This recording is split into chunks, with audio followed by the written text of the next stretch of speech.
د مکې کافرو د حضور پاک د مقابلې دپاره یو خبره سوچ کړه. وی یاره داسې کار کو، یو 2 کسه لیږو مدینې ته، د مدینې د یهودیانو نه معلومات کو که رښتونې پیغمبري سره ورسره جګړې کو. د مدینې یهود د کتاب خاوندان دي، هغوی ته پته ده هلته به ولیږو. نو دا عقبه ولیږه، دا سپېره بدبخت عقبه ابن ابي معاید او یو بل کافر نضر ابن حارس، دا 2 کسه یې ولیږل. وی تاسو لاړ شئ او د مدینې د یهودیانو نه تپوس وکړئ چې مونږ کې یو هلک د پیغمبرۍ دعوه کړې ده، دا شکل، دا صفت او دا خبرې کوي چې هغوی څه وایي. دې دواړه لاړل مدینې ته. په مدینه کې یهودیان اوسېدل، هغوی نه تپوس وکړ.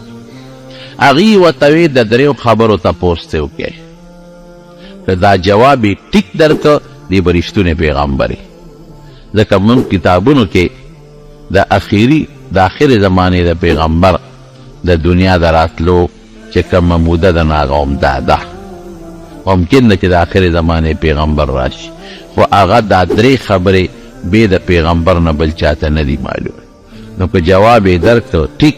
او صحیح ده، که در یې نه کړه نو دی به دروغجن پیغمبر. هغوی چې رالل میټنګ یې راوغوښته، وی دغه رنګې د مدینې یهودیانو 3 سوالونه مونږ ته کړي،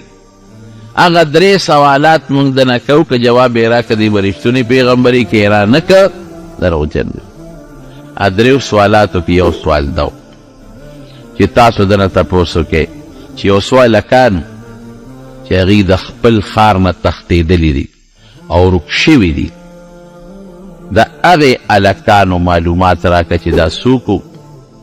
او دا ولې لاړل، دا کوم ځای ورک شو،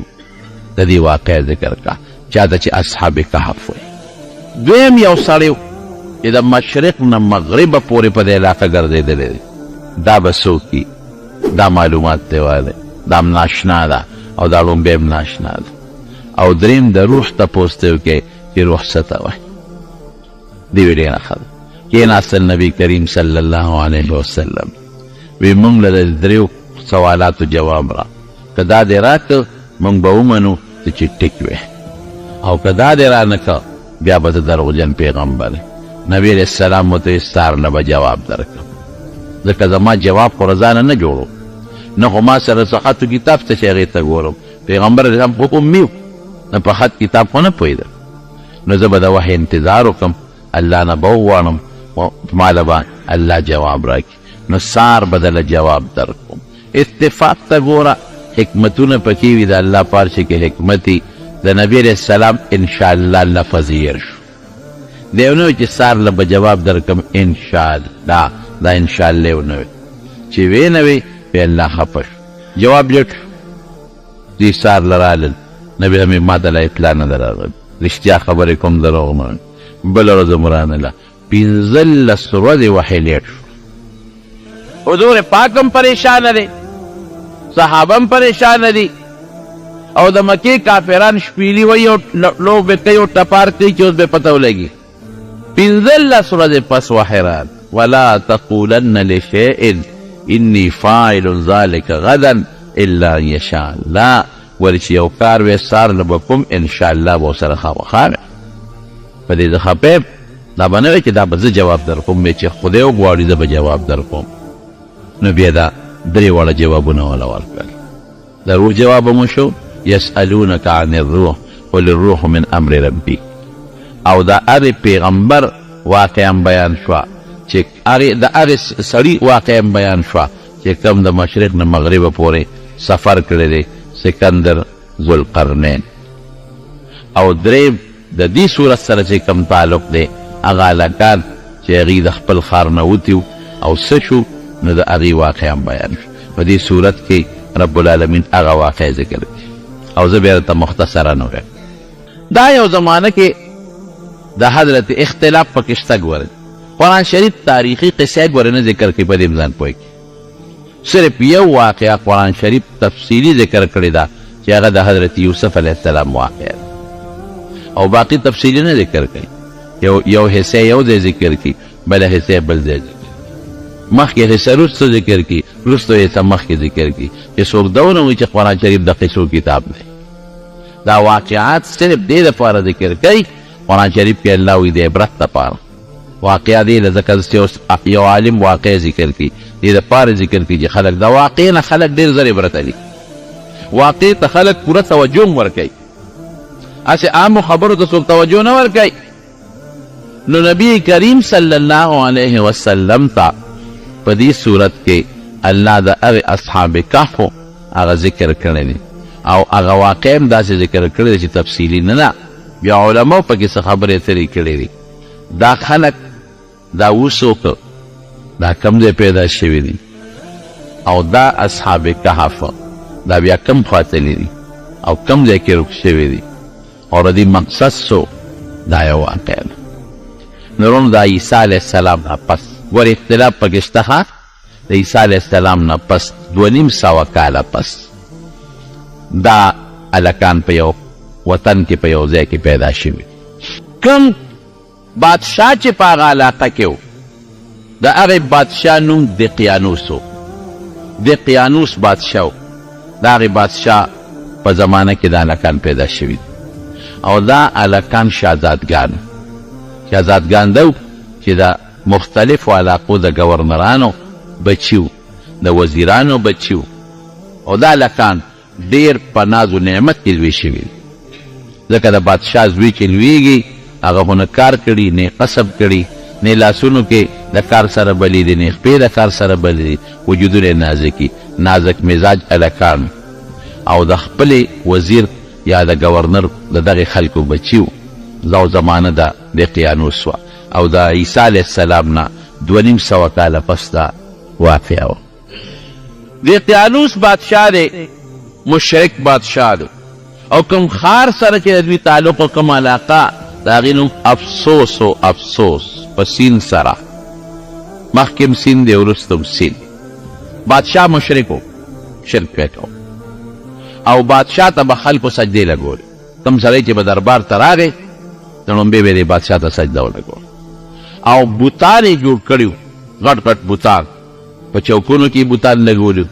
غټو غټو شاهراګانو کې جوړ لګولي او په خپلو محلاتو کې لګولي بوتان او ځای په ځای بوتان خواره کړي او کورونو کې حجرو کې خلکو سره بوتان د دغه بوتانو سجدې به یې کول عبادت به یې کو یو میلې له به دوی تل په کال کې هغه میله کې به د دنیا خلک شریکېدل هغې کې به نیزهبازي کېده بادشاه به په خپل تخت باندې ناست و نیزهبازي به کېده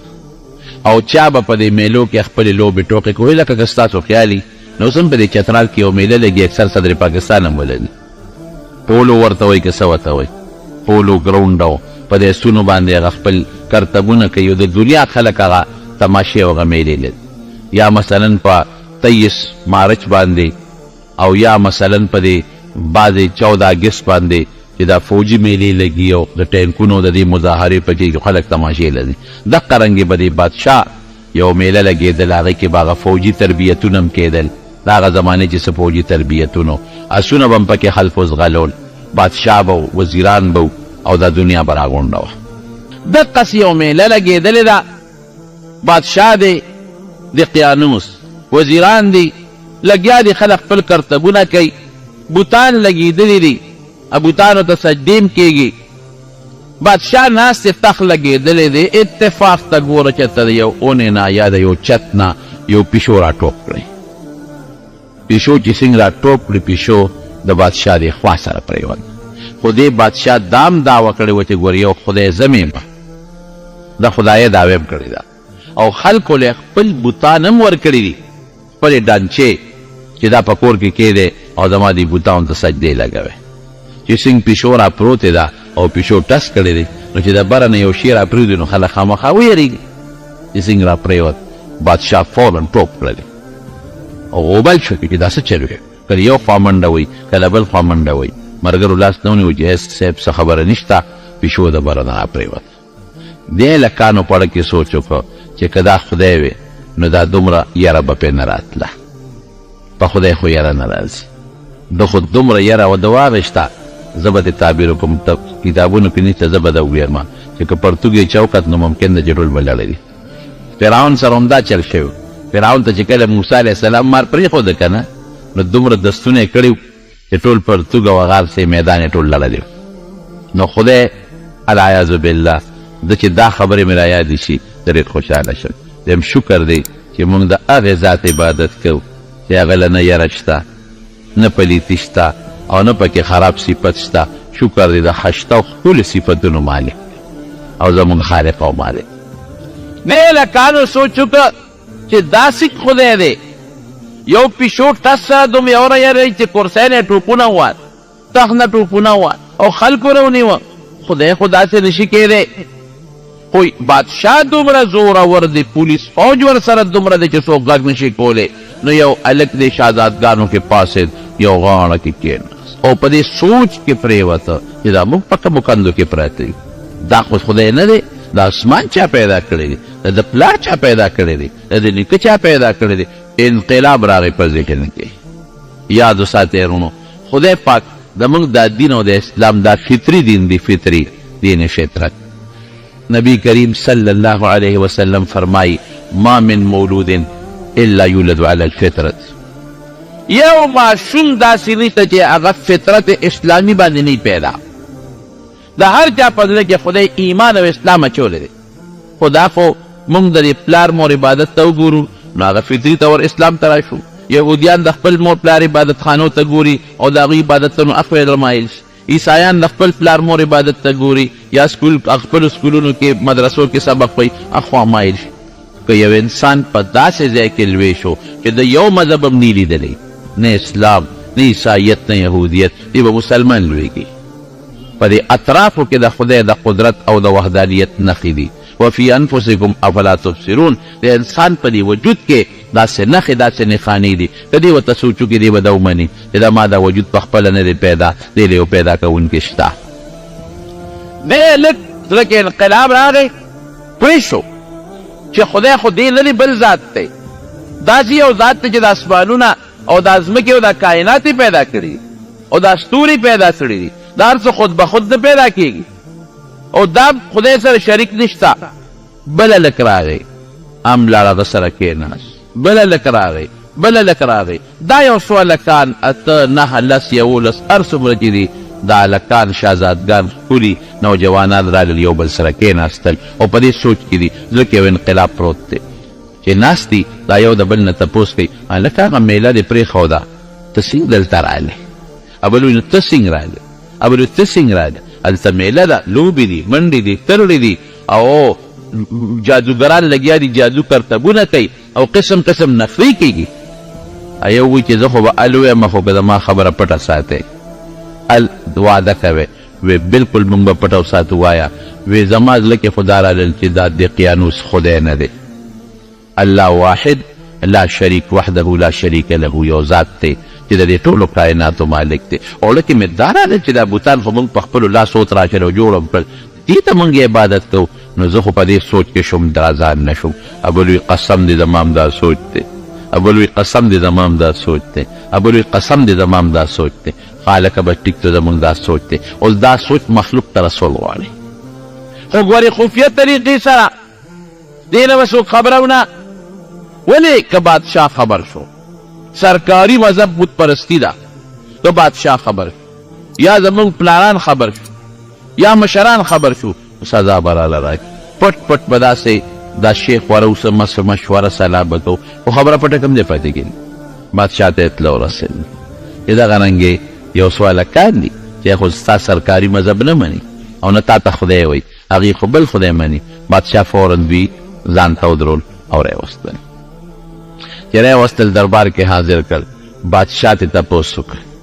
تاسو متعلق څه خبرې رسېدلې دي څه مسله ده نو حق نه پټېږي فورا د دوی د خولې نه ووتل قرآن شریف کې په دې صورت کې رب العالمین رستو فرمایي الله تعالی رستو په خپله په دې کې ذکر کوي په خپله فرمایي څه وایي اذ قاموا فقالوا ربنا رب السماوات والارض رب زمون رب د اسمانونو د ځمکې دی لن ندعو من دونه الها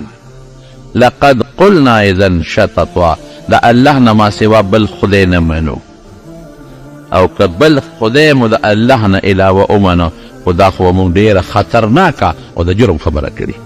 او دا خبره خو درسته شوه تاسو خو دا یو نظریه ده او یو عقیده هم ده داسې هم چېرته پرېږدم میټین شروع شو چې څه ورسره وکړو پلاران یې چې کوم وو هغې وغوښتل وی ستاسو بچي خو دا عقیده لري څه ورسره وکړو هغې ویرېدل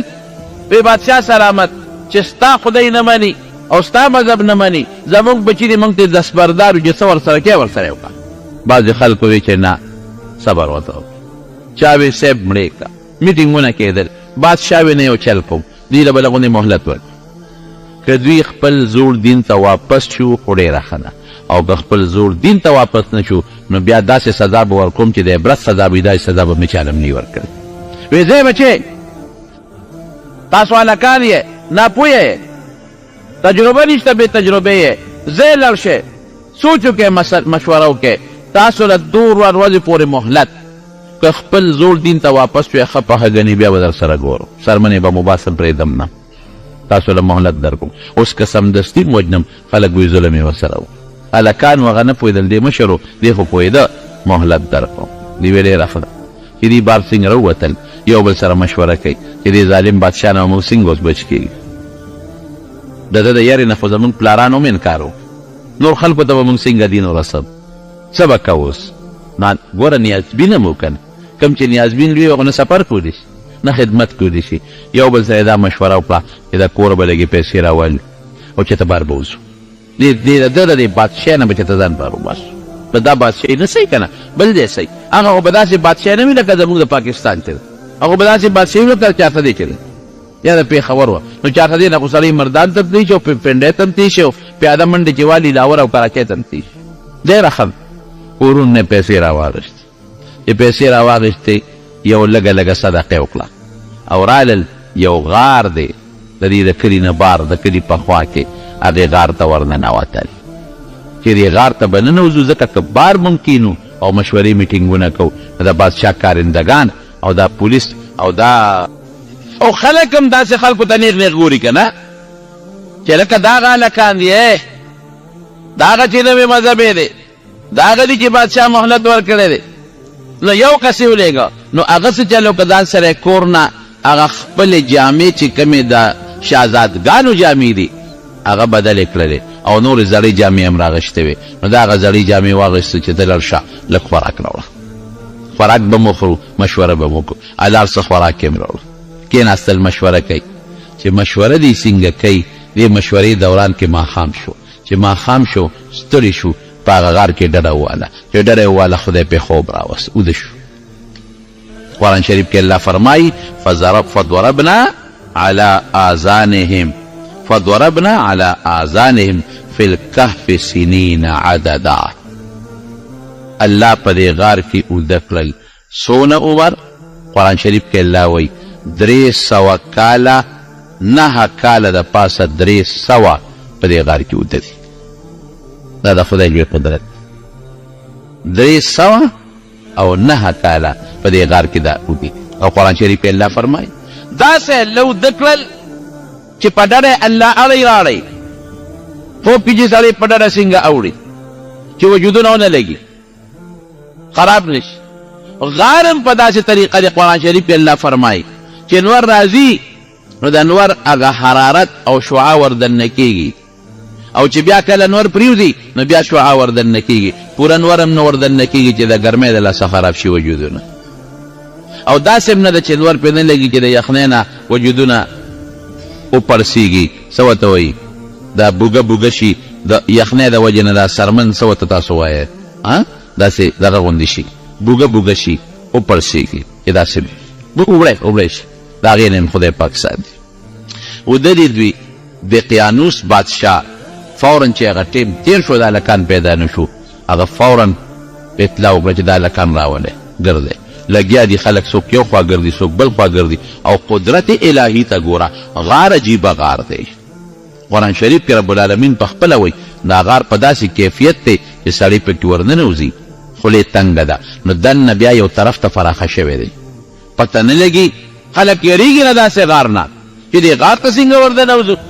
ګرځي خلک یو خوا بل خوا یو خوا بل خوا چکر لګي د دوی پته نه لګي دقیانوس بادشاه یو تخته ولیکله په هغې د دوی نومونه ولیکل او هغه سنبال کو او اعلان یې وکړو چې دا کسان دي دا باغیان زمانه تښتېدلي هغه چې موږ ورته څه وایو اشتهاري مجرمان هغه اشتهار چې اوس په اخباراتو کې اشتهار ورکوي او د ده متعلق غټ اشتهار جاری کو او هغه تختې راواغېسته هغه په خپله د چې کوم خاص محافظ خانه وه هغې کې لکه اوس هم یو فایل دي که نه هغه فایل قاضي جج مشر جج سپریم کورټ والا ځان سره محفوظ کړي هلکه دا شی بس فایل کا دا به پروت وي به وخت ضرورت په کار راځي هغه تخته باندې نومونه لیکلي دي د دوی پوره حالات یې لیکلي دي د پلار نومونه یې ولیکل او تاریخ یې ولیکه چې په دې تاریخ په دوی سزای موت فیصله وشوه او دوی نشته وتښتېدل دا اشتهاري مجرمان دي او چې چا م راوستل هغوی له به دومره انعام میلاویږي او دا به مونږ پالیسي کوو تختې کا فایل ځان سره سنبال کېښو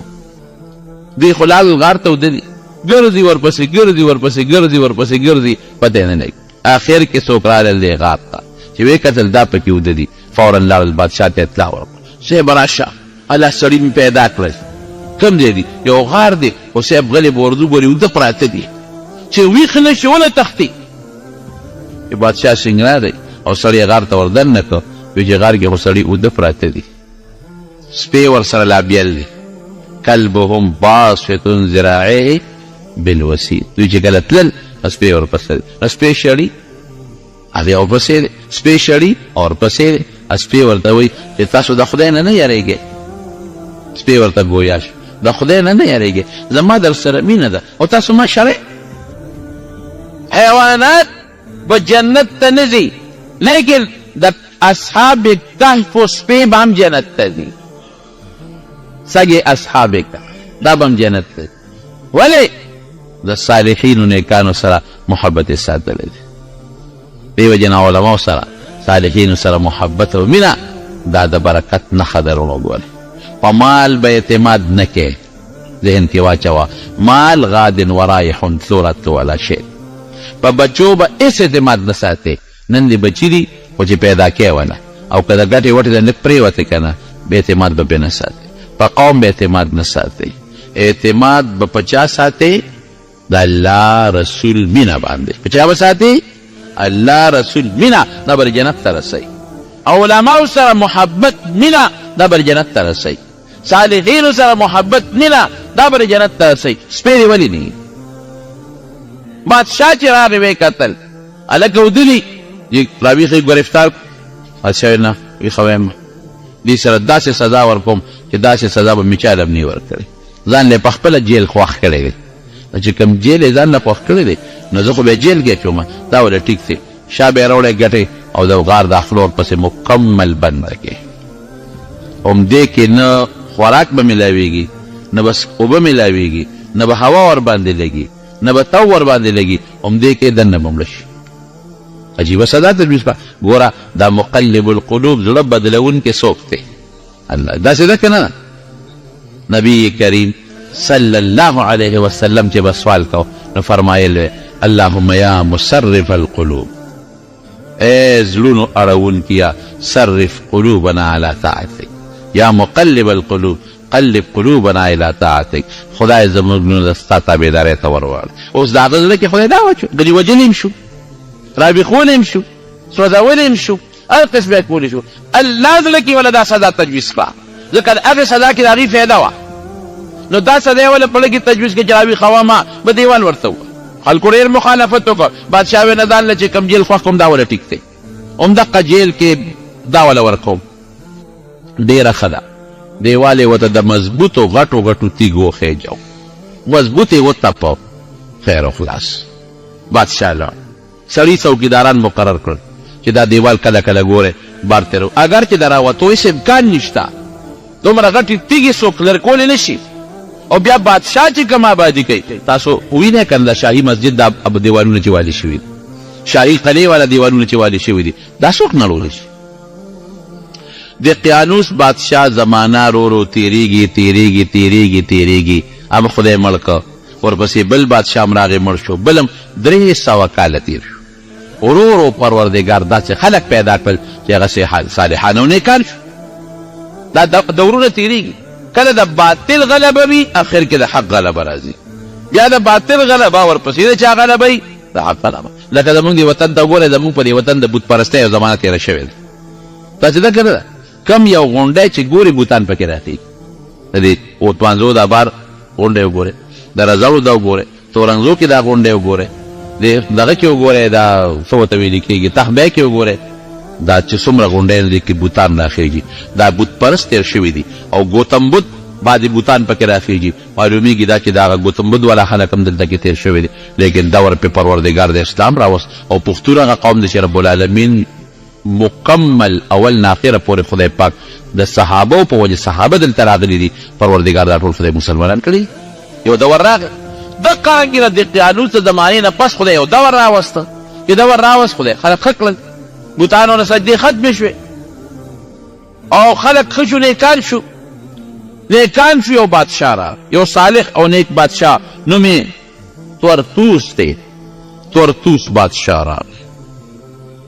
هغه بادشاه راغی، د دې بادشاه زمانه کې خلک نیکان دي او د عیسی علیه السلام دور دی. او دا هغه زمانه ده چې عیسی علیه السلام خدای پاک جمدی بیا اسمان ته جوړی دی. د عیسی علیه السلام د وینا مطابق څوک ښه عبادت کوي او څوک عیسی علیه السلام ته خدای زویم وایي، داسې هم پکې شته. خو بت پرستي ختمه شوې ده، رو خلک نیکان بت پرستي ختم. خو چې دا تورتوس بادشاه راغی نو دغه زمانه کې بیا بعضې خلکو رو هغه د کفر خبرې بیا رو راغلې، دور بیا رو نږدې کېږي. حالانکې دې ته زمانه رسېدلې ده چې ښار مکمل بدل شوی دی، ښار کې جوماتونه جوړ شوي دي، ګرجې جوړې شوي دي، د ښار په دروازو باندې لا اله الا الله عیسی روح الله لیکلی شوی دی، هر څه بدل شوی دی، بوتان مات شوی دی. خو دا بادشاه چې دا تورتوس بادشاه راغی،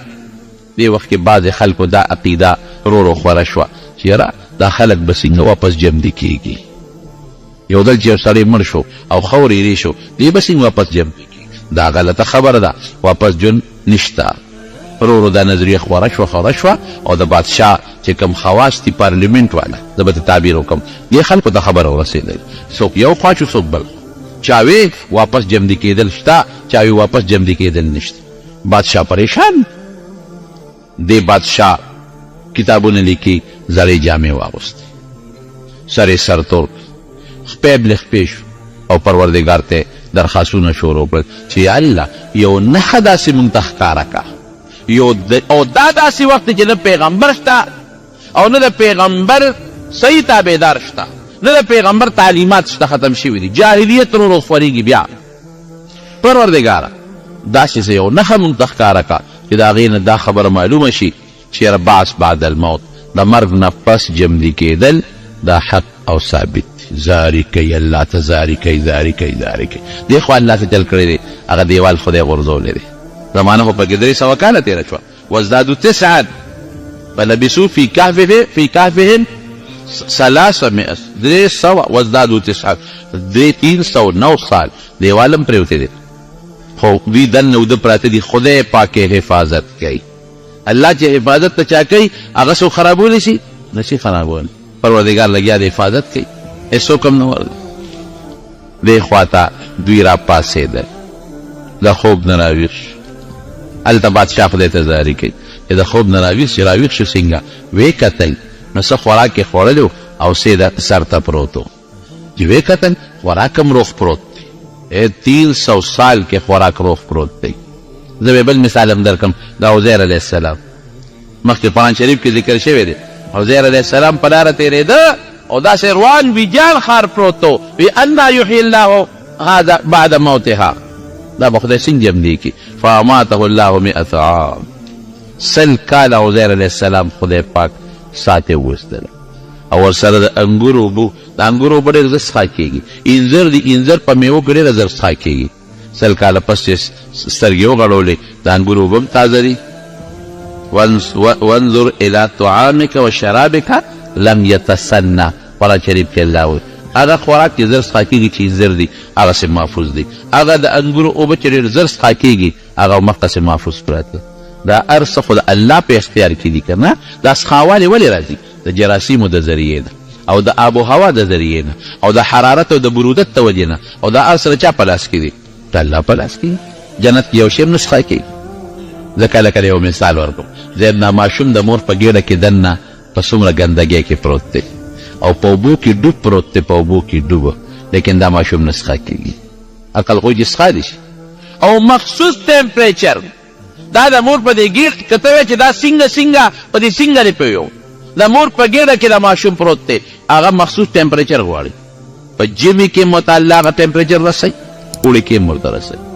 چا داسې وکړل چې ورېږه په اوړي کې به د ماشوم د مور د خېټې ته به بوزې وو هسې نه دننه ماشوم مړ نه شي حرارت زیات نه شي او په ژمي کې به د خېټې ته هیټر ایږدو هسې نه یخني پرې زیاته شي ماشوم مړ نه شي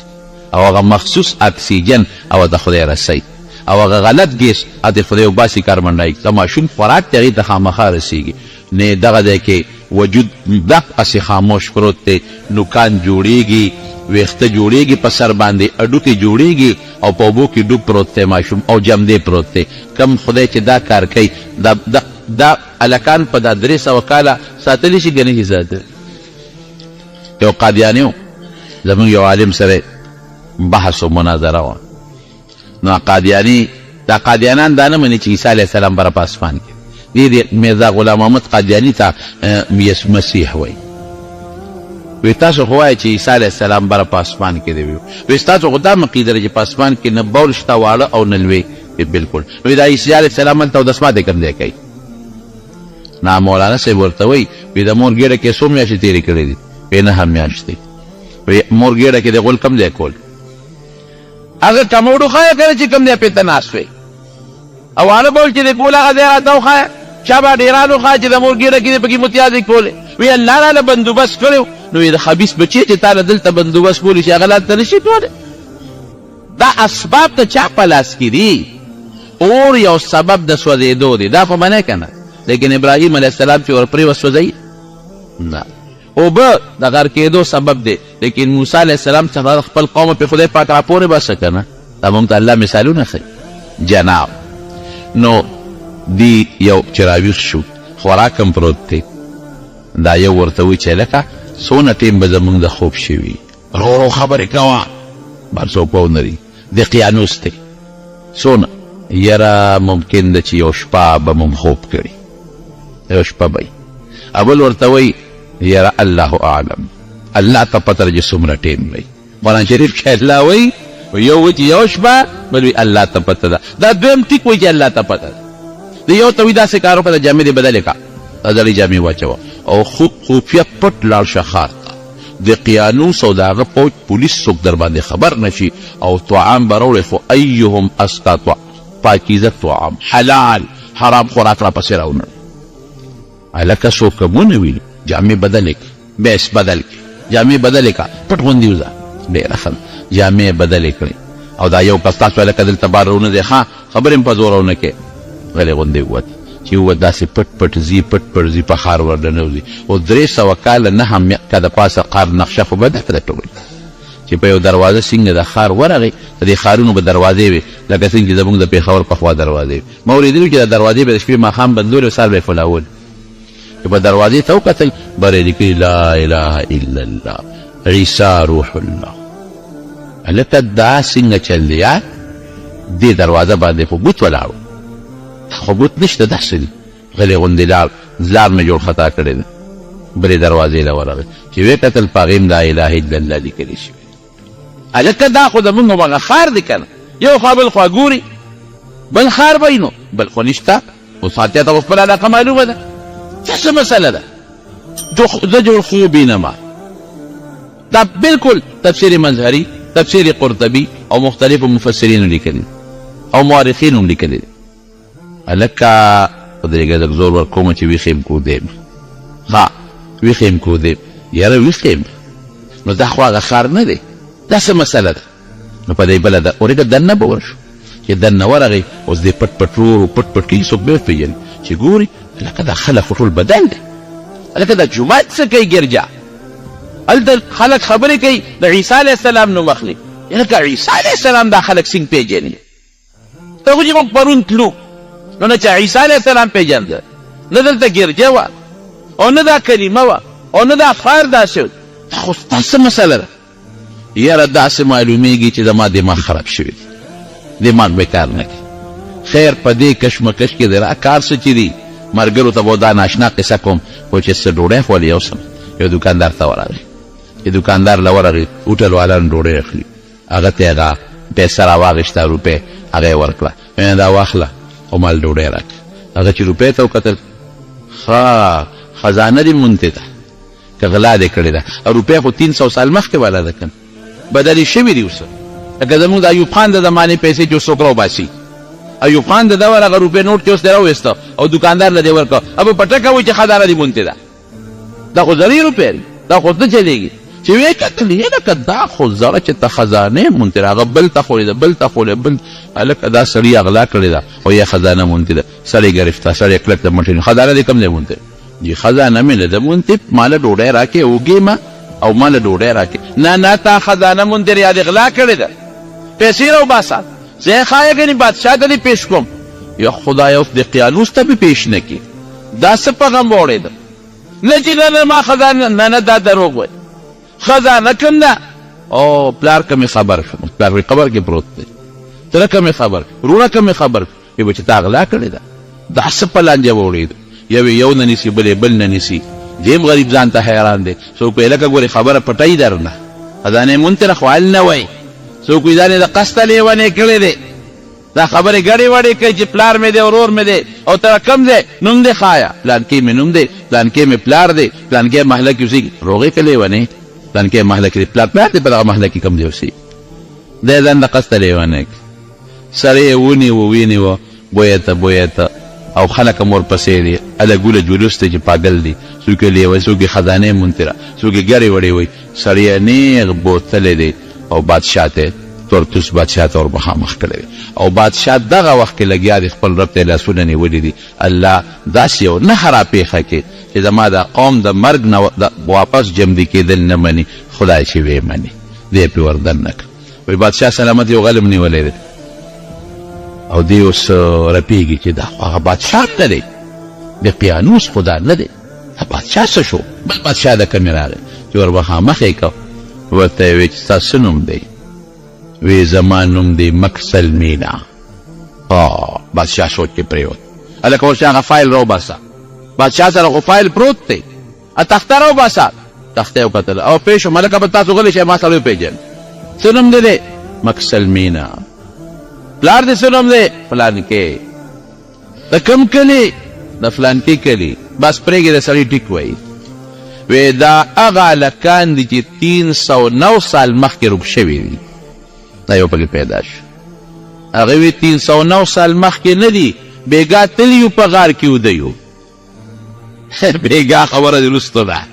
بېګا سره بېګا تللی دی ټول ښار بدل دی د کوم بادشاهي وه بېګا وی د دقیانوس پته خو لګي که نه چې جنا بادشاهي کله تېره شوې او د هغه نه مخکې د چا بادشاهي وه خلکو ته خو دقیانوس ته ومعلوم وی ټیک وی دقیانوس بادشاهي 309 سال مخکې تېره شوې ده ته ټیک وی پلار دې څه نوم دی پلان کې قوم قبیله تختې راوویسته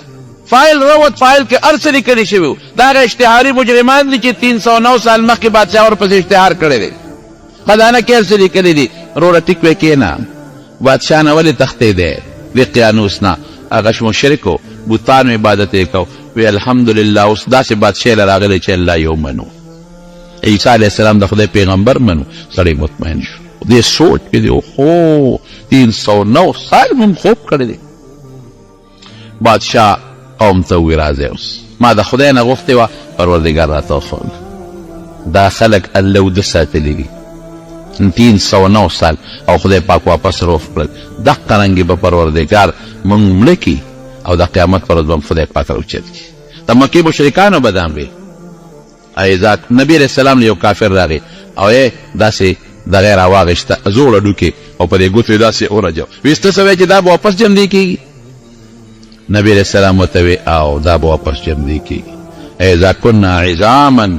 وترابا أئنا لفي خلق جديد او آباؤنا الاولون دا به واپس جمدی کېږي الله وی بالکل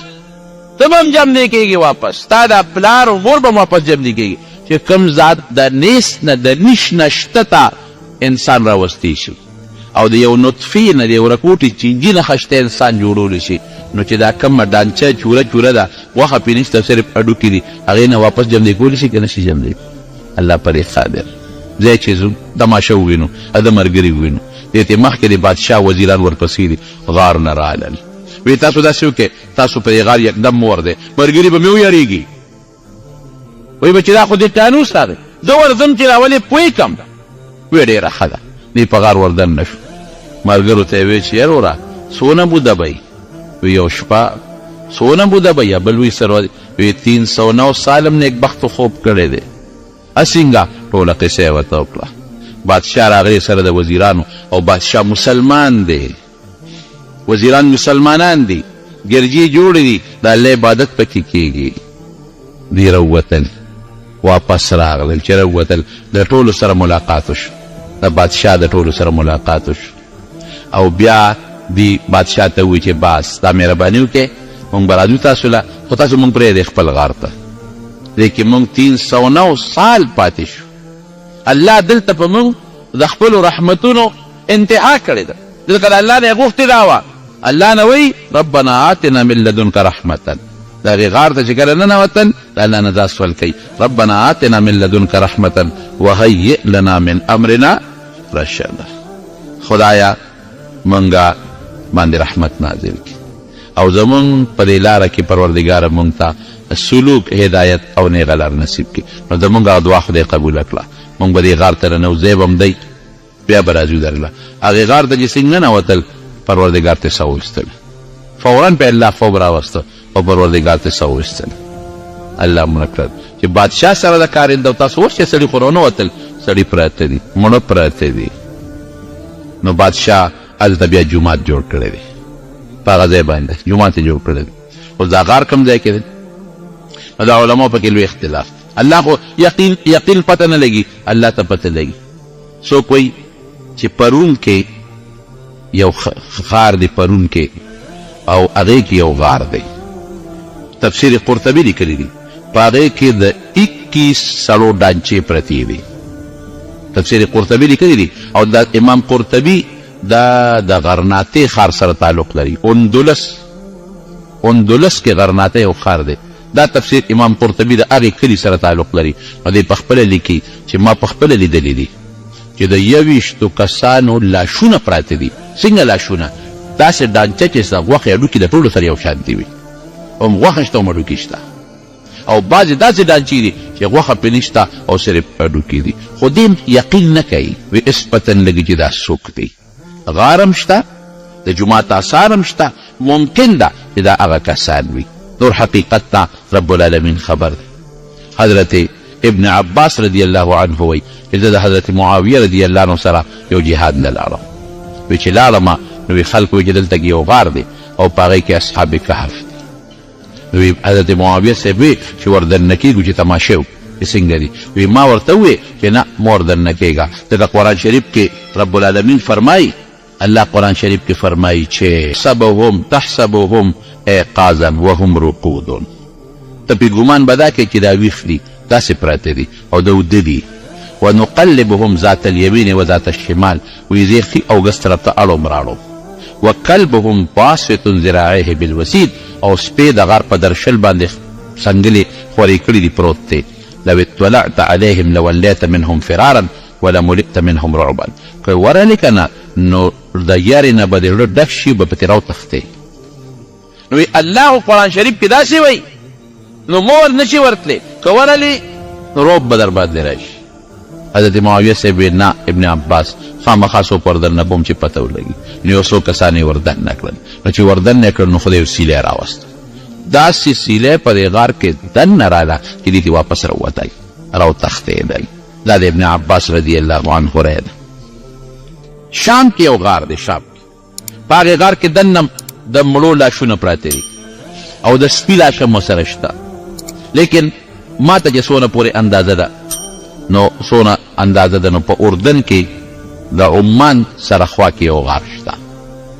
اردن کې او ما ته مخکې ورته کې یو قاري صاحب په خپله خبره وکړو زه د حسن قیرت مقابلې ته تللی وم اردن ته نو هغې غار ته زه په خپله ورغلی نو په هغه غار کې دننه لاشونه پراته دي او دا غار دوی څه دی نیم یو طرف ته دی نیم بل طرف ته دی نو په هغې کې څه لاشونه پراته دي او دا غار دا اردن والا مفتی شفیع صاحب رحمت الله علیه لیکلي دي چې دا په 1963 کې خودی شوې ده نو هغې کې دا پیدا شوې ده واقعي دا شداد یو بادشاہ تیر شوی دی تاریخ لیکلی وی جابر کافر او ډېر مضبوط بادشاہ و هغه زمانه کې چې څومره علاقه و په هغې د ټولو د سلطنت او بادشاهي و او دا یو خبره ده چې کوم سړي سره مال او دولت زیات راشي بادشاهي راشي د هغه په دې سر کې دا کبر او نشه پیدا شي دا لازمه خبره ده د ده په سر کې دومره لویه نشه راغله چې جناب د علاقې د مشرقو څه کوي چې د خدایۍ دعوې وکړه وایي زه خدای او بیا اعلان جاري کړ چې کوم سړی زما دربار ته راځي نو ما ته به څوک بکوي لکه زموږ بادشاهانو ته چې څوک ننوځي څوک ورته سلوټ کوي څوک لاس په تنګي کېږي خو سجده ما سوا د رب العالمین نه بل چاته جایز نه ده یو الله ته به سجده کې سجده کې ته د خپل مبارک او خشته او د عزت اندام چې سر دی دا په خاورو کې لګي خاورې د ذلت شی دی دا خپل مبارک او برکتی تندې په خاوره کې به هغه چاته لګي چې ته د هغه نه ډېر یېرېږې ستا ټول هر څه د هغه په قبضه قدرت کې وي او دا ما سوی د الله نه بل ذات نشي کېدی چې پوره عاجزي وکړي پوره بندګي وکړي او چې چاته د سر ولګو هغه مکمل په هره توګه لوی وګڼئ دا ما سوی د الله د ذات نه بل نشي کېدی نو جناب ده دا لازمه کړې وه چې ما ته به هر یو سړی چې زما دربار ته راننوځي نو زه ما ته سجده لري او بغیر د سجدې نه به دې زما دربار ته نه راځي نو چې کوم سړی به دربار ته راغی نو لاول به یو ځای ګورو په هغه ځای به بادشاه ته په ځمکه پرېوته سجده به ورګورو ولې د خدای روایت دی دینه کې په هر قسمه خلک تېر شوي یو بل بادشاه تېر شوی دی منځ کې یو خبره رایاده شوه هغه خپله ټوپۍ په د دروازې په سر ایښودې د محل چې کوم مین ګیټ و په هغه یې خپله ټوپۍ ایښودې وه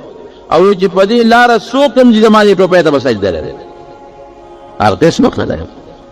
نو چې څوک به په هغه لاره تلل نو هغه ټوپۍ ته به یې وله سجده لګوله چې چا به ونه لګوله نو هغه پولیس والا به ولاړ فوج والا هغوی به فوره اطلاع کړه صاحب دا کبرجن دی دې سجده نه لګوي هغه له به یې سخته مضبوطه سنګینه سزا ورکوله ورته یو مجاهد په لاره تېرېده نیغ تېر شو او پروي ونه ساتله د بادشاه هغه پولیس کلکه نو دې خوا نه ګوره یې څه ته ګوره وایي دا بره څه پراته دي هسې چې وکتل ټوپۍ او خدایه ته نه خبر ټوپۍ نو په ټوپۍ به ورته ګورم تاسو ورته ګورئ که څه دی وایي دا د بادشاه ټوپۍ ده وایي د هر چا چې ده خو ټوپۍ ده بادشاہ راو کنه که دا د خو ټوپۍ راوې تا کې پاړو سړیتوب نشته ته خو ټوپۍ رو پېژنې نه نو ټوپۍ نو څه څو خو چې سړی په سر دغه ډبره پرته ده ته د نوزګار یې راته چې په سر یې نو که نه فالتو وي راته نه به په سر کوم نیرون ته باران ته به ښودره نو خو ټوپۍ ده که نه وایي کمبخته دا د بادشاه ټوپۍ ده وایي ما نه وه چې د بادشاه ده نو چا له خیراتي دي بادشاه ورکړي وایي نه دې ته به سجده لګی چې په لاره دې تا سجده ونه کړه اوهو افسوس ټوپۍ ته سجده وی دا کم بادشاہ چې د ټوپۍ مالک کړ دا ټوپۍ د هغه د هغه ته هم سجده نه لګو سجده به زما تنګي هغه ذات ته لګي چې کوم ذات به موږ تنګي پیدا کوونکی خالق او مالک دی وی د مسلمان قسم دې زه دا مسلماني خدای زموږ په زړونو کې مسلماني کېږي موږ خو معمولي غوندې ټیپر او په موډو او پارس خپله مسلماني دې دي کوو په لږ لږ څیزه اسلام او د مسلمانان هم بیا ځان خلاص کړي وی خان تا دونه بیزتی بادشاہ ته وی صاحب یو کبرجن هلک دی په لاره روان دی او هغه ته خو موږ داسې وی خو دا وی راپېښ یې کړې ما بادشاہ ځان ته هغه وکړه لکه دومره شی درکړي تا څه ویلي دي وی صاحب زه خو ستا احترام به کوم عزت به دې کوم زموږ بادشاه قدر به دې کوم څه حکم یې ما ته ووایه چې زما په وس کې زه به پوره کوم خو سجده به زما هغه ذات ته لګي چې کوم زما خالق او مالک ستا ټوپۍ خو څه چې د سپکو مخامخ راته ولاړې چې تا ته هم سر ونه لګو تا ته هم بادشاه وی داسې ټیم دی چې دې وجل غواړي خو دې په داسې مرګ وجل غواړي چې داسې مرګ د بل چا نه وی د ده بچي راولي بچي وله راوستل بادشاه تلاوت تپوس کې لکه ته څه کار کوې معلومات ورسړي کوي وی زه صاحب غشو ویشتن او خو ویشتو واده اسې وتې به ما له د غشو د ویښتو چل راځي چې د غشي ولمه نو هغه چې کوم ځای ته مې شیشه غشتي نو پوره هغه دی لګي کوټې یو انجن د هغې نه مخکې رستونه دي دا د بهادري وه چې د بادشاه په مخ کې د خپلې بهادرۍ اظهار کوو وی ښه غشي ولې او هغه چې کوم شیش دی برابر دی وی او ورچې ویله د بچي راولي بچي راوستل او یو زوی یې ورته مخامخ ودرېد او د هغه په سر باندې مڼه سیو کېښودې وی ته مې غشي ویښتو شي که دا لیدل او دا غشي راوالی او دا اوس دا سیو به ولې پته به دې ولګي که ته دا غشو د ویښتو ماهر او دا سیو دې وویشته نو انعام به م درکم او خوشي به دې کړم غږ هم درته نه کوم او که سیو دې خطا کړ نو ستا هم سترمن وباسم او چې خطا شي نو سیټ به لګي د خپلې په سر یې ورته سیو ایښودي اوس دې ویلې چې سم چل درته اوس واقعي د غشي خطا کېږي خو د دوی سر به لګي یا به دوی سترګې لګي یا به پوزه لګي یا به مخ لګي وی دا سیو به ایښودي پته او که صاحب که مې وویشته ودې ویشته نو زه بری او به یوازې بریتوب نه تاله به ډېر لوی عزت هم غریب غشي ولینده په لاس کې واخیستل چې خدای پاکه تاسو په امتحان کې ګیر شو ما خو چې د غشي لاس کې نه دی اخیستی نه مې هنده په لاس کې اخیستې ده او دا سیو زما د دوی په سر پروت دی نو الله دا به څنګه چل کېږي زوی به مې لګي سیو به لګي د دوی سترګه به او ګران کار دی چې دوی مخامخ سوي ته ودرېږي د خپل زوی وله دا داسې مطلب جوړه کړه خپل زوی دی اسی ورته په سر کېښوده وی شابه اوس شیشنا ته تا دعوه کړی چې د غشو د ویښتې ماهر ته کړه شي غشی لاس کې واغښو یا الله ستا د ناموس او ستا د خاطر الله دا هر څه ما سره کېږي یو دې سجده تا د روم دې بادشاه ته نه لګي الله زما دا لاس هم ستا په واک او اختیار کې دی او الله زما دا بچي هم ستا په واک او اختیار کې دی او زما د بچي د مرګ هم ستا په واک اختیار کې دی او زما د عزت او ذلت هم الله ستا په او تا ته الله پته چې د غشي مې په لاس کې نه اخیست ای الله دې رسوایه نه خو نه وساتي چې غشي راښکه ور پرېښوده تاریخ لیکي تاسو یقین وکړئ چې پټک اون اقا سیو په دا منځ دی بچی یې بچ شو سیو ډکرې ډکرې خواړه بادشاه ورته رانږدې ته ویې ټپو ویې دا نارضوان دی دا لاس ما بری م کړی بری مې کړی او زما ټوپی چې د ما په دروازه پرته هر څوک پیري سجده به ورته لګوي او ستا متعلق د اعلان دی چې ته زوی هسکه غلی ګرده چې ګورې زما ټوپی خو ځکه چې چا ته هم سجده ما سوا د الله نه ونه لګوي دا د هغه غبادي دی نو بادشاهان قسمونه تېر شوي دي شداد هم د خدای دعوه کوي د خدای او چې کوم سړی به دربار ته راته نو دی لومبی حکم و چې سجده به ماته لګوي او چې کوم سړی به دربار نه بارو نو د خپل شکل بوتان یې جوړ کړي دي نو یو بوت به خلکو له ورکو هر چا ته په کور کې د بوت پروت و هغه بوت ته به سجدې لګوي که مریض به راغی د دغه شداد بادشاه نه بیا غوښتنه کوله چې دا هله جوړ کړه که چاته بل څه تکلیف و دنه بیا غوښتنه کوله چې ما جوړ کړه بس پوره د خدای دعوه کړې او ډېر لوی زور یې ډېر لوی طاقت یې که د غله نه څوک وګڼي خو مجبور خلک یو ځل یې سوچ راغی یاره وایي خدای سره خو دوزخ او جنت دي زما خو دوزخ او جنت نشته یو نوی ځای کې یې کنده وپرانېستل او په هغې کې یې اور بل کړ په ځنګل یې قوم مقرر کړ وی تاسو به روزانه دومره لرګي راوړئ په دا اور کې واچوئ نو ماشین به بلېده او چې کوم سړی به د نافرمانه و چا به یې خبره نه منله چا به ورته سجده نه لګوله بس ابه یې نیوه اور کې به یې غورځوي خدای خو دې ته وایي چې سزا په اور خلکو له ورکوي نو چې کوم سړی زما نافرماني کوي د خدای اور ته به یې غورځوي وی جنت په جوړو وغواړي نو حکم یې وکړو زما په سلطنت کې چې کوم دی خشته خوږه ځمکه چې هر قسمه میوه زرغونې هغه ځای ما ته وښایه نو هغه زمانه کې چې کوم د زراعت او د ماهرانو هغې وګرځېدل یو علاقې ورته وښودل صاحب داسې علاقه ده چې دې کې هر قسمه میوه کېږي ګلونه هم پکې دي اوبه هم پکې دي داسې دی چې اوبه هم پکې وي موسم هم مزېدار دی اعلی دی داسې دی ورته وښو اوس ډېر لوی شاندار دی او د اعلان وکړه چې په مخ د ځمکه کوم قسم میوه د هغه راوړه چې دی په خپل باغ کې وکړه او اعلان یې وکړو په مخ د ځمکه چې کوم قسم ګل دی او بوټي دي چې هغه په خپل باغ کې وکړه بس لګیا دي پکې کار خدمت پکې کېږي په باغ کې او داسې یو اعلی او قیمتي باغ یې جوړ کړ داسې قیمتي چې په مخ د ځمکه د میوې کمې میوې بوټي و نو هغه د په دې باغ کې او چې کم ګلاب و کومه اونه وه هغه د په دې باغ کې وه وی خلک جنت د ولی وي نو ماله به داسې کوی چې خشته ښکلې ولې به د ما په دې باغ کې بیږي نو د اوبو خشته منېدارې ولې یې پکې جوړې کړې چا ورته وی صاحب په جنت کې خو به د پیو ولي وي وی لختې جوړ کړې او میخې راولې ابه لشی او هغه میخې به هغې هغه پی به هم زما په دې باغ کې روانې ګرځي به وی جنت کې خو به شاته مي د شاتو ولې به مې وی لړ شی او په مخ د ځمکه ګرځی چې کوم ځای د شاتو مچۍ وي راولې حتی کې چې کوم د زندګۍ او د آرایش او د خوبصورتۍ سامان و هغه ټول یې د په خپل باغ کې کېښودل خشته خشته جینکۍ او هلکان یې راوستل هغې یې په هغه باغ کې ډېره کړل غټ غټ محلونه او بلډینګونه یې پکې جوړ کړل او چې څومره ویري دي لال جواهرات یاقوت مرجان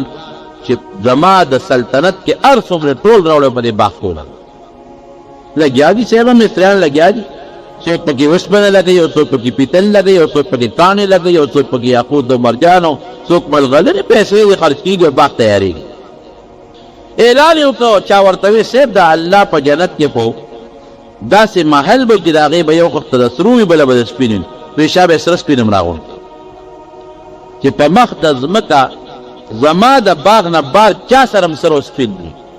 ټول راغونډ کړه بازارونو کې وګرځېدل سره سپین یې راغونډ کړل د هغې نه یې وړې وړې خښتې جوړولې او صاحب د هغې محل هم پکې جوړېږي زه داسې جنت جوړ کړم زمونږ په دې خلکو کې دا مشهوره ده وایي دا جنت فردوس هغه جنت دی یا شلات جوړ کړی ویله مې ډېره قمقله خبره ده ډېره قمقله خبره ده اوس الله دا شداد جنت ته محتاجه دی شداد بسي او د هغه باغ بسي جنت الفردوس خو الله جوړ کړی دی خدای دې وله موږ بولي هغه زمانه کې جوړ کړی چې د ځمکه اسمانونه هم نو پیدا او جنت الفردوس خو نبی کریم صلی الله علیه وسلم فرمایي اذا سألتم الله فاسألوه الفردوس اذا الله نه سوال کوئ نو فردوس ته غواړئ نکاح چې په ټولو جنتونو کې دا اوچت جنت دی او د جنتونو په رامینځ کې دی ډېر اعلی جنت دی الله دې ورته موږ بوږي دا د شداد څه معمولي غوندې باغ دا د هغې څه مقابله کوي د جنت د یو بوټي مقابله د یو میوې مقابله نشي کولی دا دروغ خبره ده چې دا چا مشوره کړې ده څومره سره سپین چې دا ټول پیدا کړي صاحب بنګلې پکې جوړې کړه او په چا کې دا وایي دا جنکۍ پکې دی دا حورې دي او هلکان وایي دا غلمان او ولې پکې جوړې کړه او باغونه دي او کاروبار دی او سره او سپین راغونډېږي چې هغه سوی سپین یې پکې ولګول د هغې پکې د شیشو کوټې یې جوړې کړې د سرو سپینو یې جوړې کړې وزیران ولاړ و صاحب جنت ته تیار محل هم پکې صاحب تیار کل محل وزیرانو له محلونه غلامانو له محلونه دا ټول یې پکې جوړ کړل وایي صاحب اوس به ته افتتاح کوې لکه یو ځای چې جوړ شي نو بادشاه د هغې افتتاح کوي اوس افتتاح کوي او په پرانسته به کې په خپله به م ورځي او ستا وزیران به م ورځي ډېره ښه جدي څنګه را روان شو که نه خو دا ظالم سړی چې ظالم د ده نه د انسان هم نفرت دی او د الله د فرشتو هم ته ګورم ابراهیل علیه السلام فرشتو به الله ته چې الله ډېر ظالم سړی ستا سره یې ځان سم کړی دی خدایه راوینیسه خو د الله هر کار کوي فرشتو به هم سوال کو چې الله د اسرائیل علیه السلام ته حکم وکړه بس ساتې وباسه الله ستا مقابله کوي او ستا د جنت او د اور مقابله د دوزخ او د جنت یې شروع کړی نو جناب چې هغه جنت یې تیار کړو وی چې ته بار هم سر پرېښی وی نه سر سپین هم پرېښی وی نه سر ویرې یاقوت مرجان ملغلرې دا هم پرېښی وی صاحب قسم نه دی پرېښی ته راشه جنت وګوره داسې نه دی ډول یې کړی وی غږ ورې که زه خبر شوم چې لږ سره او سپین او دا څیزونه لږ هم بار پاتې نو بیا به سره ګورم یو سړی را مخکې وی صاحب لږ سره بار دی سمجهېږم ویره یو ماشوم نجلۍ وه د هغې غوږ کې والی وسرو ویل موږ د راوالی رستې خو هغه په ژړا شو په چغه شو یتیمه د پلار یې مړ دی زموږ په رحم راغی دقه والی په فلانکي کلي کې یو ماشوم یې په غوږ کې ستا او باقي په مخ د ځمکه چې څومره کالي د ښځو او د نرو موږ ټول راغوښتلي ستا په باغ کې نه ګوري وایي هله به د اس نه کوزېږم چې د دغې ماشومې نه هم دا والی راوړی وایي هله به د اس نه کوزېږم چې د دغې ماشومې نه هم دا والی راوړی وایي هله به د اس نه کوزېږم چې د دغې ماشومې نه هم دا والی راوړی وایي هله به د اس نه کوزېږم چې د دغې ماشومې نه هم دا والی راوړی او د جنت د دروازو خوا کې ولاړ دی دننه ټول فوج او لښکر وزیران ورسره ټول ولاړ دي وی صاحب تاسو را ننږدې نو خیر سړی ننهږي که نه هغه والی به ترې سره وړي وی نه نه تر څو چې دغه والی هم نه راوړی او دا په دې جنت کې لګولي نه زه به قدم دننه مټې شوه او ماشومې له نه بادشاه هغه کارنده وویل هله بچې شاه به دا والی راکړه بادشاه کنیر کې ولاړ دی جنت ته نه داخلېږي خپل دغه ته شابه ماشومې چېرته ورکوي ماشومې نه والی اخله هغې چغې جوړې چې نه نه نه زه نه ورکوم نه ورکوم بس هغه تاسو ورته ګوتې کړو چې دی لږ چک ورکړو دی لږ چک ورکړه دا غوږونه یې ویله وشلول او هغه والی ته وکړه به منډې ماشومې الله ته مخ کړه چې الله ارمان نو که زما پلار ویلو زما دا والی خو به یې زما نه دی ظالم نه ویلی یتیم یم یتیمان تا بې صرف کړم پروردګار زما پلار نه هغه د هغې پلار هم څه نشو کولی خو د هغې ماشومې په زړه کې خو د هغه چغې جوړې کړې الله دې ته بیا څه کړی ما یتیم یم نو که نن زما بابا جمدی وي که نه نو زما دا والی خو به دې ظالم ما نه نه ویل واقعي حدیث پاک کې راځي چې د یتیم په سر به د رحم لاس کړی او الله په دې باندې پچاویږي څوک د یو یتیم ماشوم یا ماشومې په سر د رحم لاس کړي دنیا کې په الله رحم کوي او د یتیم او د مظلوم هغه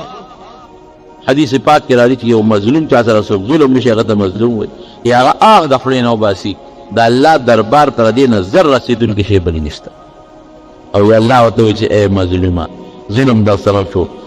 لانصرنک ولو بعد حین زه به تا سره امداد کوم به ظالم نه بدل بدل راکړم نو لږ ساعت پس وي خیر دی خدای بدل بدل راکړه هغې ماشومې اثر الله ته اوچت الله دې اوچت کړ بادشاه ویل څه جلم وکړ وی دي هغه والی نه وړه شاه بهنامي دې کې زرګر ته ووایي چې دا به دا کوي لږ دې روپۍ به نه هغه وایي چې رب العالمین اسرائیل علیه السلام ته حکم ورشه ورشه دا ماشومې دعا قبوله شاه به ورشه چې دا سپوره ده نه د دې باغ ته قدم وانهلي چې باغ ته ننوځي چې دا مړی ورته نیولي ساري ته ایستي چا به فټافټ بادشاه وزیران ټول شاته ولاړ دی او پورته لوی دومدام جوړ دی او باغ جنت والا جوړ شوی د هغې افتتاح ده او ډیلکي دی او نخري دی او ډوډۍ دی او میلمانه دی او لوی شرمول جوړ دی او ناګهانه اسرائیل علیه السلام راغی او په اسات ورنږدې شو مړی یې ونیو او سیت یې وایستله په هغه اس د پاسه مړ شو لاندې راپرېږده همدغې باغ ته داخل ده او روایت کې راغلي چې ماشومې الله ته فریاد وکړو نو فرشتو الله ته چغې جوړولې چې یا الله دا ماشومې ورته مې د ډېر ظلم ورسره کېږي یا دې ظالم سره خو ډېر صبر ورته وکړي الله رانیدی د ابراهیم علیه السلام نه چا تپوس کړه وایي ته خو د ډېرو خلکو نه څاګانې وباسې دا راته ووایي چې ته په چا دې رحم راغلی دی وایي نه زما په اړه دې رحم الله نه دی کړی ما ته چې الله حکم کړی دی که هغه ماشوم دی خو ګدا دی په لس دی په شل دي ساده روانه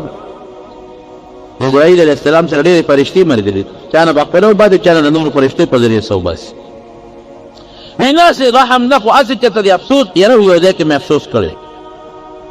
وایي هغه څنګه یو دریابي کښتۍ روانه او په دریاب په منځ کې الله تعالی هغه غرقه کړه ما ته یې حکم وکړو چې ته ورشه او چې څومره په دې دا خلک دې په د کښتۍ کې نو دا دې ټولو نه سا وواسه زه ورغلم څاګانې مې ترې اوچته کړې یو زنانه وه او د هغې په غوږ کې ماشوم وه او هغه ماشوم یې خپلې سینې ته راپیوست کړی و ماشوم له بیا ورکړی او د کښتۍ یوه تخته چې ماته کړه نو دغه زنانه په هغه تخته راپاسه ناسته وه او دا د دریاب د چپو به دا تخته کله داسې وړله او کله به یې داسې وړله ګڼه تخته وه دا پې دا زنانه چې هغه ماشوم به چې په دا غېږ کې دی او پی ورته دقه وخت کې ځان ته پیوست کړی دقه ځان یې کلک کړی تختې هم نیولې ده او ماشوم بچی هم نیولی دی او دا دریاب ورته چپې ورکوي وایي تا ما ته حکم چې ورشه دې ښځې نن څه وباسه ستا حکم الله نیغ رالم او دا ته الله تپوس کوي چې په چا د رحم راغلی دی وایي ستا حکم و الله ورلم او د هغه مور به مې ورسه وویستله او هغه ماشوم بچی یې په دریاب په منځ کې په هغه تخته د هغه مړې مور په هغه سینې دقسې پاتې شو وایي دقه ځای مې وایي په ډېر افسوس وکړو چې الله دا ماشوم به څه کوي دا خو قابل رحم دا یو افسوس ته کړی دی اسرائیل خبر شو چې هغه ماشوم څه شو وایي نه الله بیا ته نه خبر وایي ښه نو ما دریاب ته حکم ورکړه هغه تختې یې چپې ورکړې او په درجه هغه تخته غاړې ته وغورځېد ماشوم دې په غاړه مخکس شو بیا مې یو زمری مقرر کړه ابه راتلو دې ماشوم له به پی ورکړم ورځ زمری خو چې انسان وویني بیا ماشوم ټوکلی روپري هغه چې په حملو کې په یو ساعت کې چیر پار کړي ما زمری مسلط کړه الله تعالی خو پوه شي هغه زمری به راتله ماشوم له به پی ورکړ بیا ورتله بیا به راتله ماشوم له به پی ورکړ ماشوم مې ورو د هغه زمری په هغه پیو باندې وګوید د ګرځېدو شو چې هغه ماشوم نه ګرځېدو شو منډې ترړې شروع کړو ښایسته ماشوم لاړ کلي ته ورسېده هلته مې موله د خوراک او د ستاک انتظام وکړ اخیره کې هغه ماشوم غل جوړ شو غل خلکو نه بیا غلاګانې کولې ډاکوي کې جوړ شو ډاکومارو سره ملګري په لاره به یې د خلکو نه شوکې کولې ډاکې به یې کولې اخیره کې خپل ملګري را یو ځای کړل او د علاقې په حکومت پسې حمله وکړله او انقلاب یې جوړ کړ د علاقې د خلکو نه حکومت واخیست او هغه ماشوم د هغه خوی ته بادشاه جوړ شو چې بادشاه جوړ شو د هغې نه پسې د خدایه دعوه وکړه او دغه شتات ته جوړ شو چې راوستې ته څه وویستل د هغه ماشوم نه ما جوړ کړی یاره ما کې دا واقعه وکتله نو ما ویل چې پروردګاره څه د لوی قدرت او د حکمت مالک او بادشاه یو ماشوم د مور د غېږې نه چې مور یې په تخته مړه چې د هغه نه بادشاه جوړوه دا څومره لوی احسان دی څومره لوی نعمت دی هغه سپېره د الله تعالی د هغه نعمت په مقابله کې چې دې شکریه وکړي د شکریې په ځای د خدای د هغې نه باغ هم پاتې شو وطن هم ترې پاتې شو بچي هم ترې پاتې شو کومه بنګله چې ځان د شیشمحل جوړ کړو د سرو د سپینو هغه هم ترې پاتې شوه باغ یې په سترګو وموندلې او د جهنم اور ته ورغی که چې مړ شو چې څوک د خدای دعوه کړي نه به کوم غواځي لاړ هغه د الله تعالی اور ته ورونو د مرګ نه هېڅ څوک نشي بچ کېدی الا ان نفسا لن تموت حتى تستكمل رزقها الله فرمایي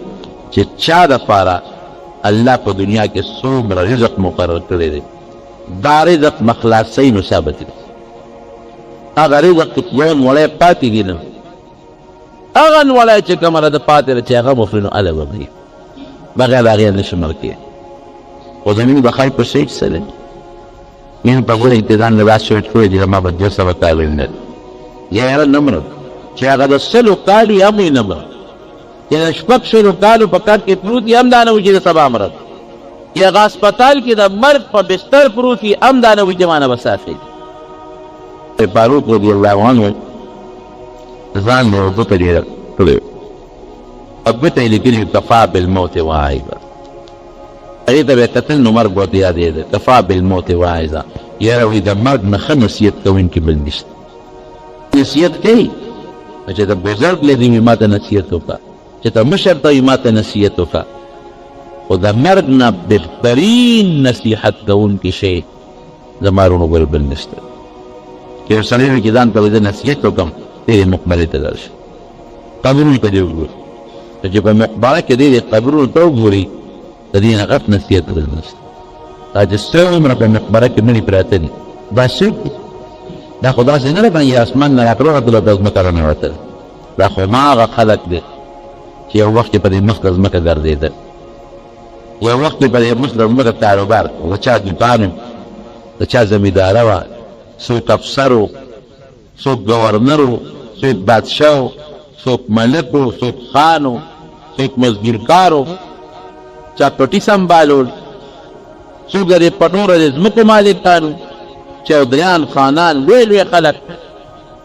به یې ته وکتل دا ټول د ځمکې لاندې پراته نه ځان سره کارخانهدار کارخانه یو نه جایداد والا جایداد یو نه مزدور ځان سره هغه لور او رمبې یو نه موډا ځان سره هغه خپل کتاب یو نه بدماش ځان سره هغه ټوپک او کلاشینکوف یو یو څیز دی چې ځان سره خلک وړي هغه دا چې نیک انسان ځان سره خپل نیک عمل او بد انسان ځان سره بد عمل بل یو شی ځان سره کېږي هر شی پاتې قسم دې داسې پلارانه مړي دي چې هغه ډېر د عزت خاوندان ډېر د عزت او ډېر د قدر خاوندان او ډېر د جایداد او دولت خاوندان او چې کله مړ شوي دي دوی وایي یاره بس وي خلک چې خدای پاک ایمان نصیب دا وایي د خیرت اخلاص شو دی خو دغه لفظ د سپک دی نو دا لفظ دغه څوک نه ناجوړه پرېږدي په ګټ کې اشتیا وایي بیا به خپل بچي تنګ یې په فکر پروت دی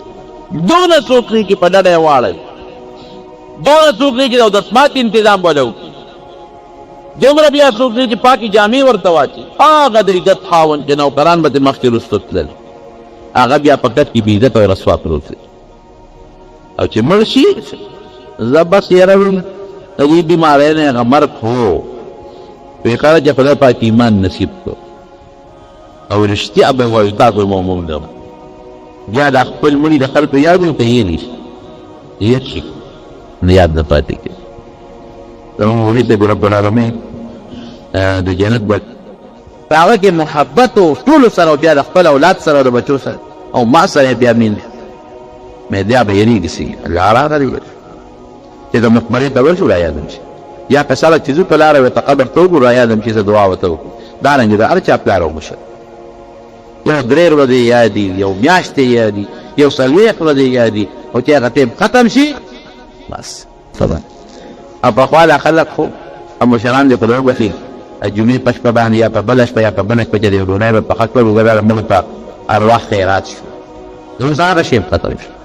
وګوره مړي د خدای بخي بس یو ډوډۍ بابا نظري ما ته پخپله دا زه دا وایم چې شمدي مې دا پلار پسې خامخا کمبخته څه جومات کې خیرات وکړو څه کوه وایي کار مې سره پلار دی نو وایي ځان پسې بیا تور کړه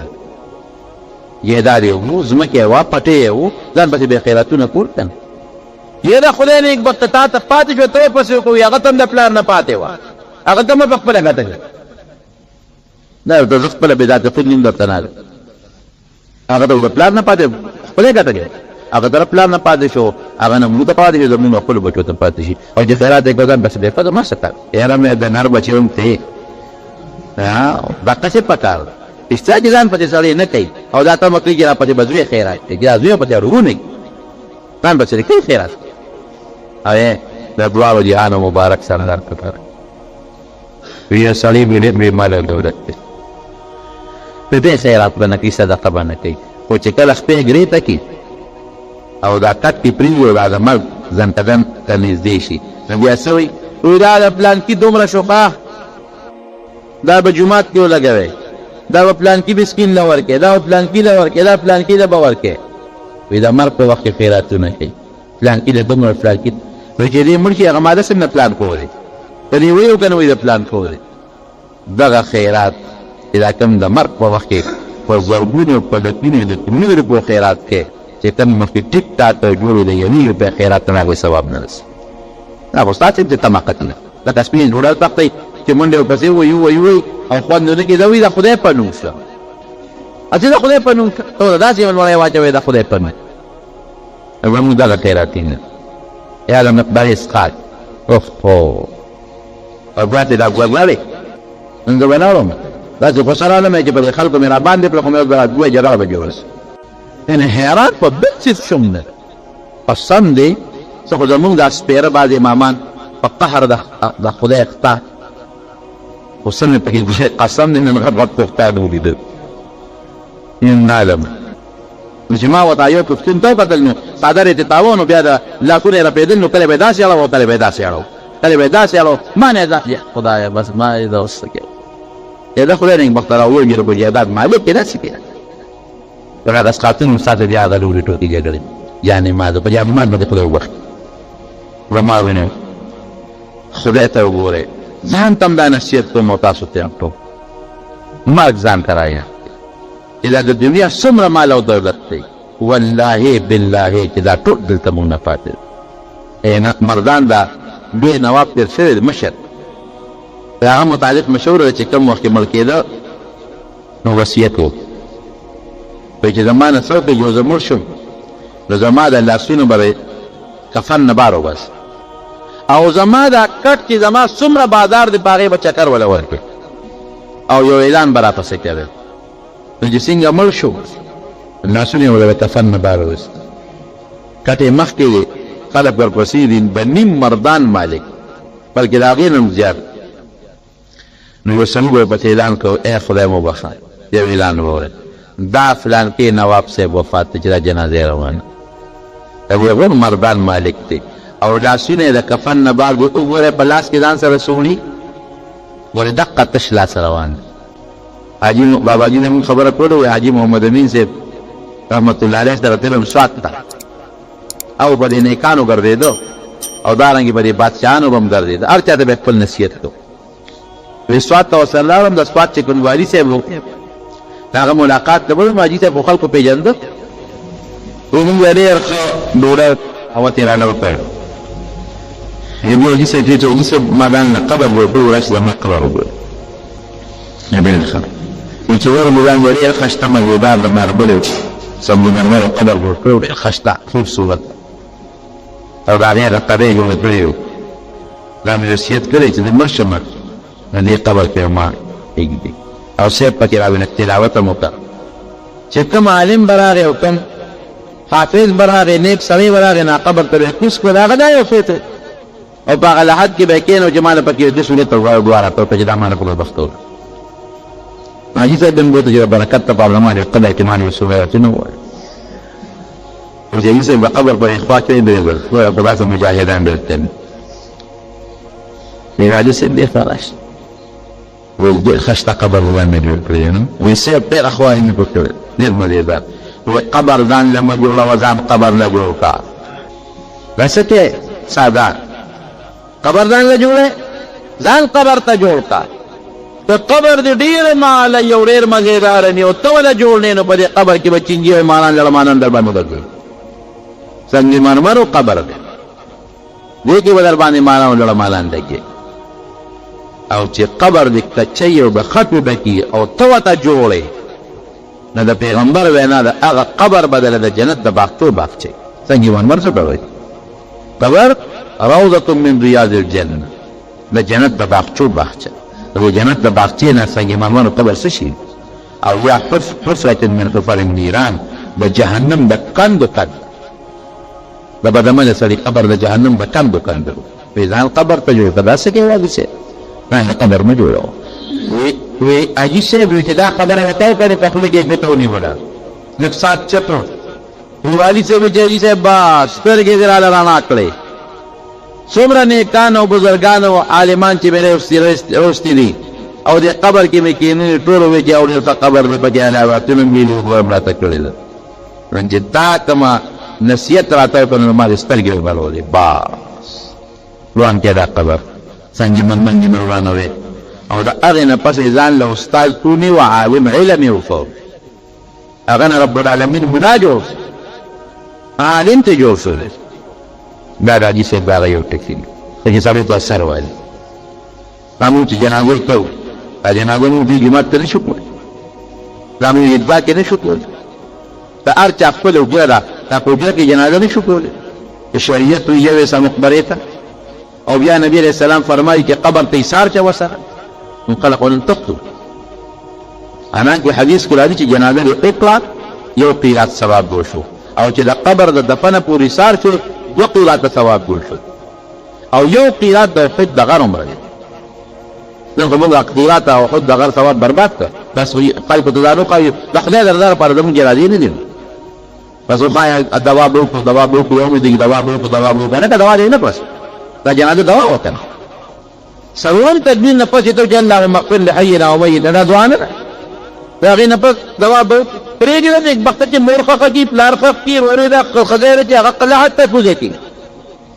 ناجایز هم شروع کړی نو نه ملا څنګه دا څه پاره دې کې دا غرض نه چې دوا ورو کوي کې غرض دار چې ګوري تا دا هغه مخه تا جنازه مې وکړه لا مې پخې بیا دې کړه ثواب دې به مې نه مکو دا قصه بالکل پرې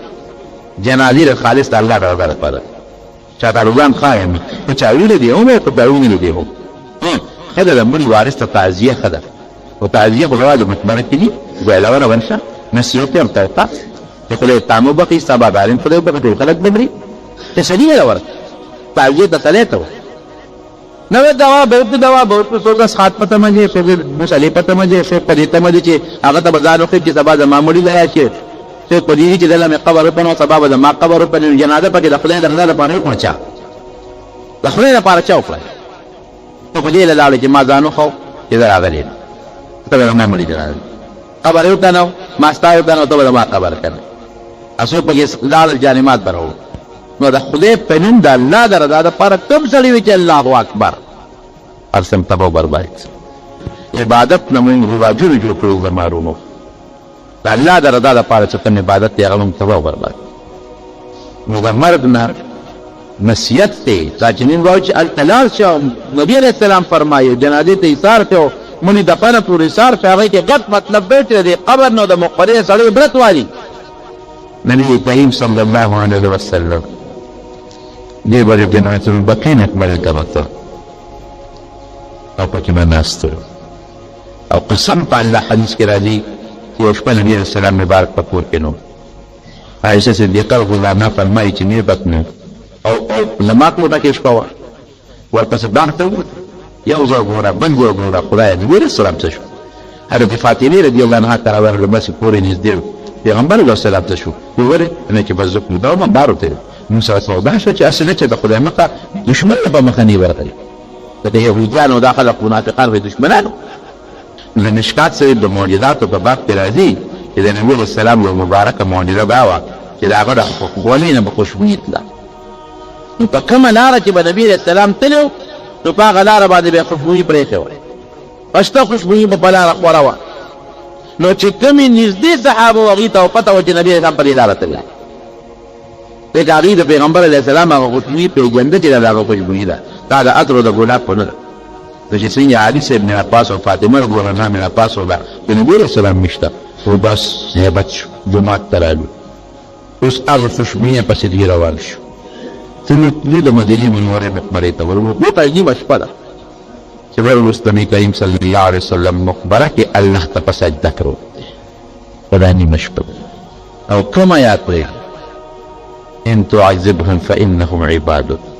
وان تغفر لهم فانك انت العزيز الحكيم یا الله ته ټول ما د امت له عذاب ورکړې نو الله ستا بندګان دي هېڅوک دله تپوس نشي کولی هر قسم عذاب چې ورکړې ستا بندګان دي د بنده متعلق څوک جان تپوس نشي کولی هېڅوک تپوس دله نشي کولی وان تغفر لهم فانك انت العزيز الحكيم یا الله ته ته بخې او معافي ورته کړې خدای د لوی قدرت مالک وي ګورې بیا هم دغه څوک تپوس نشي کولی ورغښتلو مخ دپاره په مقبره کې د نیمې شپې پروت دی او الله ته سجدو لګي و دعاګانې ولوهلې ورپسې فاطمه رضی الله عنها ورته وویل په ژړا شوه بابا ویل ژړلې څه تکلیف چا در رسولی دی څه چل شوی دی چې نیمې شپې له مقبرې ته راغلې په سجده پروت دی او الله ته ژاړې نبي علیه السلام مبارک سر راپورته کړ فاطمې یې په سر کېښود بچې نه و نن ډېره مبارکه شپه وه د شوقدم پنځلسمه شپه وه مبارکه شپه وه او ما ته الله وحی راکړه چې په نن شپه الله د مسلمان دعا قبلوي ما ورشه د خپل امت له په دې پټه تیاره کې د مقبرې په رامیاس کې دعا ووایه څومره دشمنان یهود منافقان